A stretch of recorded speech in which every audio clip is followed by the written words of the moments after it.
Hello and welcome to our telesummit. I am Eleanor Rose, and this is my lovely guest for today, Brennan. Brennan Hello. is a fantastic model, well-versed in both nude modeling and commercial, beauty, fashion, pretty much every genre out there. You've got an amazing breadth of work, Brennan, and Thank I'm you. so excited to have you on here. Thank you. Also, this is me with no makeup, by the way. So in case You look anybody was ever great with curious no makeup. what I look like with no makeup and haven't brushed my hair, here you go. So me on most days. Yeah, you look fantastic. And I'm just so thrilled to have you on here. I really appreciate you coming on. Yeah, this is super exciting. I'm super happy to be a part of it. Yay. Okay, so to get started, I would love to hear just a little bit about how you got started as a freelance nude model. So the easiest answer is I got laid off by IBM. Me and everybody else back in the crash back in 2009. And I modeled some when I was younger and did a lot of figure stuff for artists, local artists in Charlotte when I was in college. And I had still kept up those contacts and still posed for some of the artists that I met doing that. So I was still active. But then when I got laid off, it was like, well, I'll go back to it just for a little bit until I can find something in my field. And here I am almost 10 years later. So that's the easiest answer. Right about the time that I got laid off, agency here was offering me a contract. So it all just kind of came to place at the right time. That's awesome. So you actually got started, it sounds like, doing both freelance and agency work. Mm-hmm. And I still am agency represented. I still have, I'm signed here locally, and I'm also represented in several other cities. So I do work commercially quite a bit. That's awesome. And I'm curious, how does your nude work affect your agency work? My agency is aware of my nude work, and I actually book nude gigs through them as well. I have living in the South, it's very, very conservative, but my agency has completely separate books for my nude work and my more commercial, mainstream, happy, smiley, ethnically ambiguous girl in the background book. So they're totally fine with it. Obviously, some of the clients that I shoot for aren't as okay with it, which is why my agency keeps it completely separate. Mm-hmm. Right. Okay. That's really cool that your agency does that. And so then I'm curious how long it took you to get the freelance side of things going so that this could be a viable career for you. I was very, very, very fortunate in that being agency represented, I jumped in with a very solid body of work early on. So I would say within 2 to 3 months, and I also wasn't working at all. Right. So I had nothing but free time. So I would say within 2 months, I was accepting paid work, and within 6, I was only accepting paid work.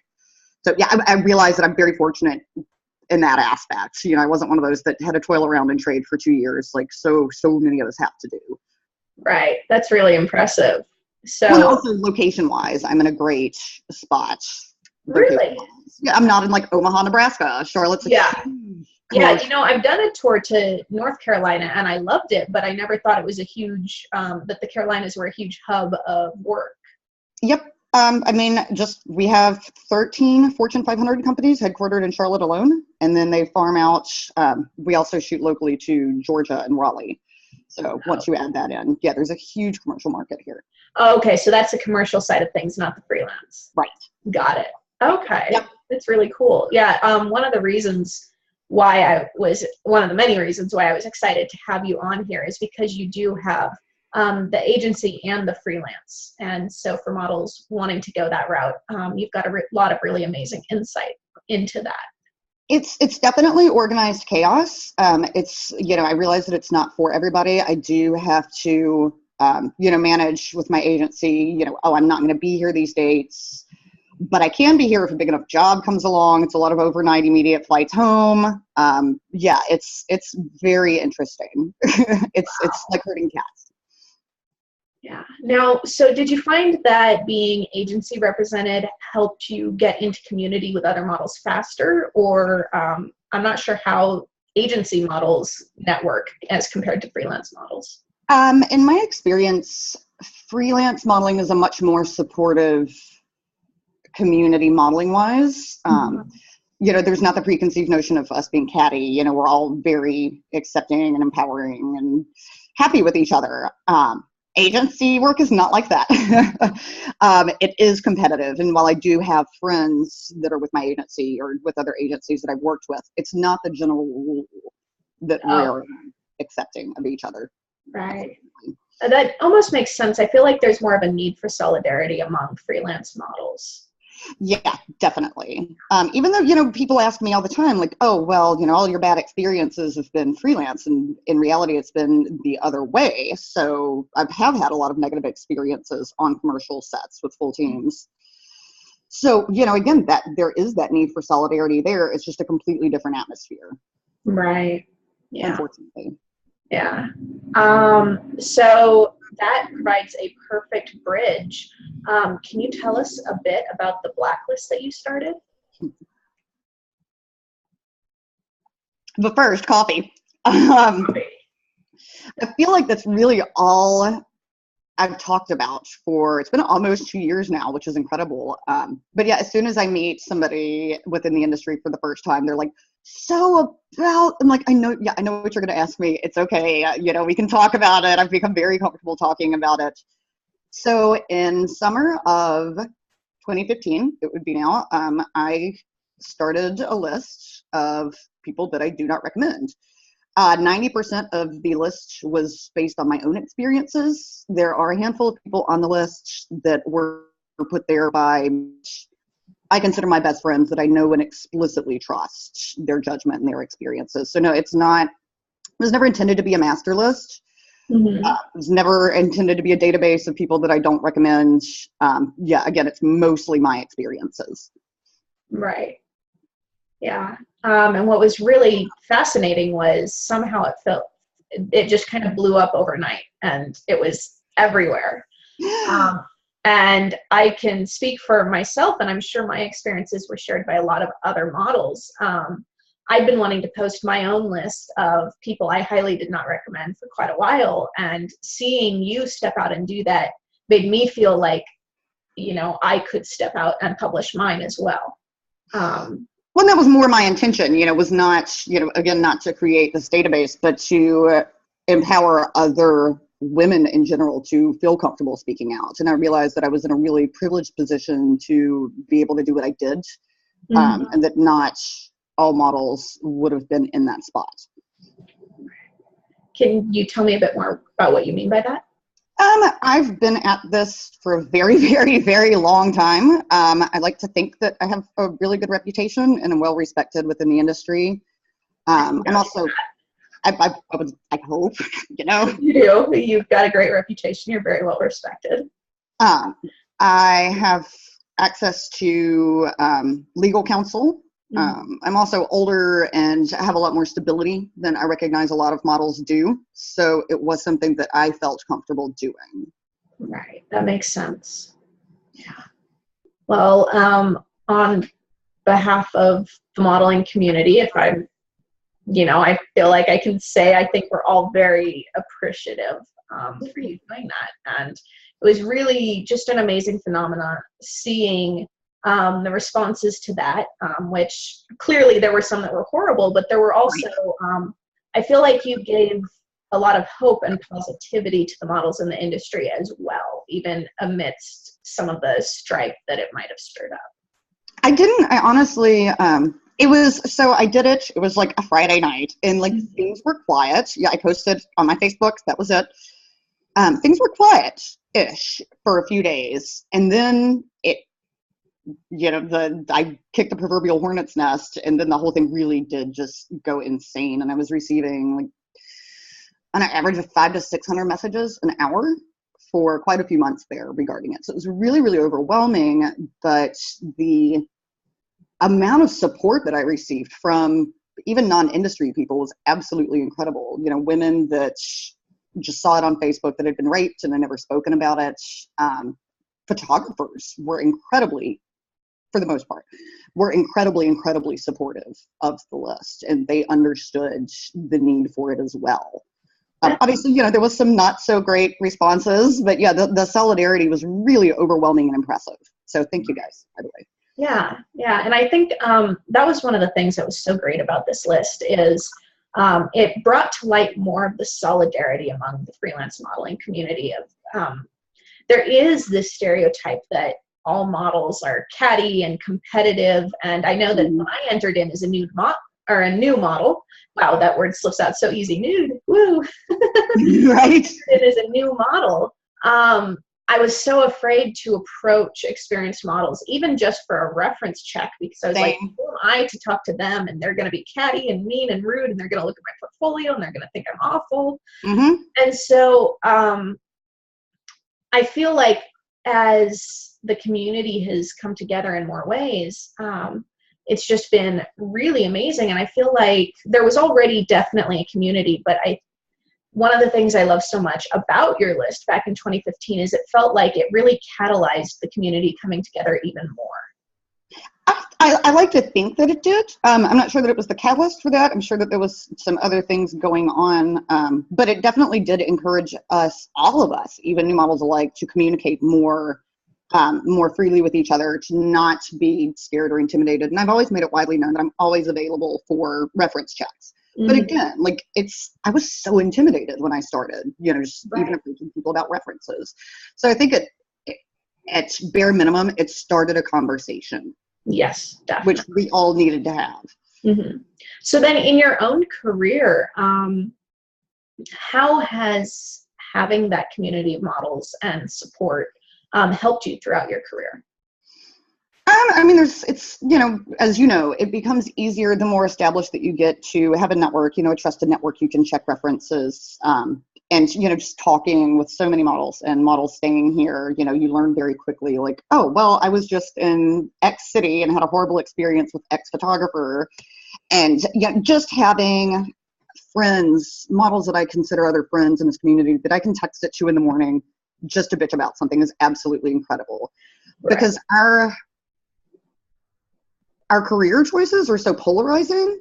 I felt like when I worked in IT, I could go to a dinner party full of mixed company and, I could relate to everybody there, even if they had completely different professions, because we can all bitch about deadlines and cube life and our bosses and our commute time. And now I'm like, well, I successfully negotiated the price of shaving my pubic hair. Like we're very isolated and we don't really, like, let me bring that up at a mixed company. Right. So it is very isolating. So I think it's very important that, we have somebody to bounce things off of and ideas off of, as well as checking references and staying safe and whatnot. Yeah, I dearly love my friends who aren't models, and they're always willing to listen, but they definitely, sometimes I'll be bitching about something and they don't get it. They're listening, they have no idea. But you have to have those model friends that you can talk to who understand, because otherwise it's just, it's like you're speaking a different language. Right. I was dating a guy last year and was trying to explain something that had happened with this photographer. I had a really bad day or whatever. And I also had a model staying with me, and I spent like an hour and a half trying to explain what was going on to him. And then I had a model staying with me, and I walked in the house, and all I had to do was say his name, and she got it. So it's I love, again, I love my non-industry friends, but there is something to be said for just, not having to give a backstory and just being able to say, like, oh, it's this photographer. Yeah, definitely. I love it when all you have to do is say that name like that. Yep, and they get it instantly. I sort of love it. It would be nice if all you had to do was say a name and everybody was like, oh, you must have had such a great day. Right. Yeah. Names like that too, but it feels like we're not saying them as often. Right. Yeah. And it is easy to get bogged down in the war stories and the horror stories. I found photographers are really fascinated by that. Like I get asked all the times about my bad experiences. And it is really easy to get bogged down in that. And it is important to discuss that. But yeah, just our lives are so weird. It's nice to be able to bounce anything, dating advice even off of other models. Right. Yeah. That community is so important. So then I'm curious, if there was any point where you felt like you had a turning point in your career. where you went from maybe you were having more trouble to all of a sudden things sort of clicked? I can't say that I have. There's definitely been periods, especially doing this for almost 10 years full time now. There's definitely been periods that I was really frustrated with some things going on within the industry, and frustrated with the body of work that I was producing at the time. And it was just all a mental block. I would say right about the time that I did the Blacklist, it was a few months after. I did really have just a big mentality shift regarding my work and how I approach it. I kind of allowed more of my personality to come through both in my online presence and at shoots. And I've taken more of a direct approach to being a collaborative person as opposed to just a reflector. I'm much more confident now offering advice, taking full set direction if somebody allows me to, and being just more of an active participant. And I'm much, much, much happier the last year or so, happier both at work and with the work that I'm producing right now. That's awesome. Yeah, that's so important. So what inspires you then? How do you keep yourself inspired? God, that's such a difficult, I could approach that from so many different angles. Coffee! But first, it's any creative person is going to experience ebbs and flows of inspiration and creativity. I'm currently during flow, so I'm very happy. I think surrounding myself with other models that I respect and whose body of work I enjoy, and watching photographers grow and learn is always very, very inspiring. And I look at people putting out these great bodies of work, and instead of being jealous or competitive, like, it's really amazing and inspiring watching other people grow. Absolutely. That's awesome. So I love you guys. Awesome. So then probably about time to wrap this up, but one last question. I'm wondering if you had to pick just one piece of advice to give to newer models, what that would be. I can only have one. I know myself and a lot of other models I know spent kind of the first few years of our careers kind of floundering around trying to establish what we're comfortable with, what our boundaries are. And there's obviously changed over the years. There's things that I was comfortable with 5 years ago I'm not comfortable with now, and vice versa. I think the most important thing outside of, establishing a community and not being afraid to reach out to myself and yourself and all these other models, outside of establishing a trusted network, is, good God, don't be afraid to walk out and say no. I wish that I had walked out, learned how to just say, no, I'm done with this, and walked out sooner. I know everybody worries that it's going to impact their reputation or cost them work.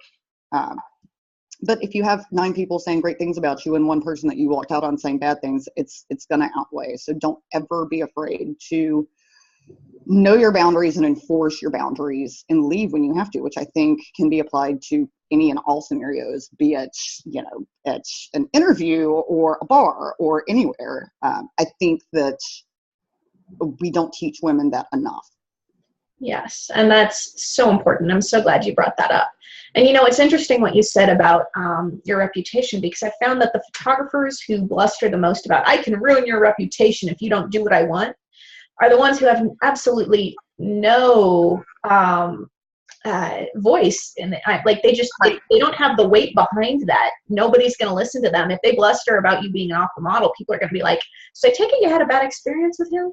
Yeah, exactly. And as far as speaking out, I get asked this a lot, due to some of the legalities regarding the Blacklist. I get asked all the time about legalities regarding speaking out. And obviously, I'm a huge advocate of this, of, speaking out publicly. There is a wrong and a right way, and there's also a legal and an illegal way to do it. So I'm always happy to opine on that. If you're going to speak out against somebody, Model Mayhem doesn't allow it. You can just simply say, I do not recommend person X. And I honestly recommend that approach for anywhere. Just simply due to the legalities. You're not doing anything other than your constitutionally protected right to express an opinion online. It doesn't bode well for you to go into details, get bogged in with the details, to have large public discussions regarding it. It only reflects poorly on you. So I am an advocate for speaking out, obviously, but I've seen models go on tirades against photographers on their Facebook and not go about it diplomatically. And if you're going to do that, it has to be diplomatic for you to be taken seriously and for there not to be any negative ramifications later on down the road. Yeah. So yeah, it's speaking out, saying you had a negative experience with somebody is not defamation. Awesome. Fun fact. Yeah. So I love all these photographers that are like, I'm going to sue you. I'm like, you can't, because it's you can't sue me for defamation because it's not defamation. Right. Yeah. And I think that's really important to know that we are within our rights to publicly say, I do not recommend photographer X. Yep.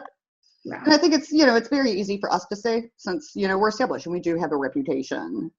So it's, I also don't fault anybody for not speaking out. I totally understand both mentalities. Because again, it was really easy for me to do it because I've been doing this full time for 10 years and have 5,000 people that are going to sing my praises. Yeah. So I get it. I also get if people don't speak out publicly, but please just have the conversation at some point with somebody publicly or privately. Absolutely. Yeah. Some of the names that I released the week that you released your Blacklist were names that I'd been sitting on for 1 to 2 to 3 years. Yeah. And I'd been sharing that privately, but never spoke up publicly. So. Right. Which all of us had been doing. And definitely, there are times where it's just, whether it's too raw or you don't feel safe, it's absolutely valid to choose not to speak up publicly. Yep. If and you want to, do it safely. Right. And do it diplomatically. Yes. Yeah. Yep. Yeah. Awesome. Well, is there anything else that you would like to share with the models watching this? My door is always open, but models are some of the busiest people on the planet. I also have several volunteer things that I'm involved in that suck up a huge chunk of time, but checking references and responding to general questions with modeling is always my top priority, and I always get back to those messages quickly. So don't ever be afraid. And if it's 3 a.m. and if you happen to be somewhere near my city, and you need something, phone's always on. So yeah. Awesome. Great. And so how would they find you then? I'm Where are you online? the only model Brennan there is, as far as I know. So I'm very easily Googleable. It's Brennan. I'm all over the internet, as most models are. And my email is posted on my Instagram and my Facebook, everywhere. So yeah, there's a billion different ways to find me. Awesome. So you're easy to find. I'm easy to find. I'm the only model Brennan I know of. If somebody knows of another one, let me know. I'm curious now to know what you would do if somebody knew of another model Brennan. I'm going to buy out their name and make them change it. Okay, let's hope there's not another model Brennan. And I only say that because I know somebody that had to do that with their name. So. Oh, wow. Yeah. Yeah, that's funny. I actually mentioned on my interview that I did yesterday or the day before that I found a year or two ago another model popped up who is using the name Eleanor Rose. Weird. And I just sort of sat on that and watched them and not done anything. But I'm torn between that's my name and maybe I should reach out. That's cool. We have the same name. Yeah, I mean, you could reach out, reaching out wouldn't hurt. But yeah, that's really, really curious. Yeah. Yeah. Well, I think it's just, I'm so hard to Google because if I followed the advice I give now, I would have probably ended up with a different modeling name. Because there's some clothing company called Eleanor Rose. And at first I went by Eleanor R. So I was always asked Rigby or Roosevelt. And even if I Google Eleanor Rose, it's so funny. If you turn safe search off, you get pictures of me naked interspersed with pictures of Eleanor Roosevelt. Yes. It's kind of great. But I'm not any better. If you Google Brennan and then my last name, you get pictures of me interspersed with pictures of an author and a politician who all share the same name. It's so bizarre. You know what? Actually, I was trying to find your website last night, and I found that author, and I'm like, huh. Yep. Because I found a website, and I'm like, this doesn't look like the Brennan I know. And you can't find my website because it's currently down. My hosting expired. That's why you can't find it. Yeah. And that's why I couldn't find it. I was like scouring the internet, and I think I finally, I don't know, I found some link that I'm like, okay, this is good enough, just so that I can like have your website linked with the interview. Nope. Nice. You can link my Facebook and my Model Mayhem and my Instagram. Yeah. I picked one of those. I don't even remember. But anyway, I know we could probably just talk for hours because it's so awesome to talk with fellow models, but and that's what we do. Yeah. I think, yeah, this has been some great information, a lot here for models to chew on, whether they're new or more experienced. This is some really great information. Thank you so, so much for taking the time to join us for this telesummit and help out some models.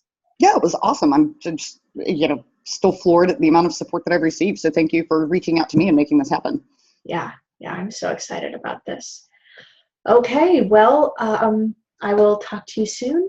And thank you, everybody, for watching. Thanks. Talk to you soon.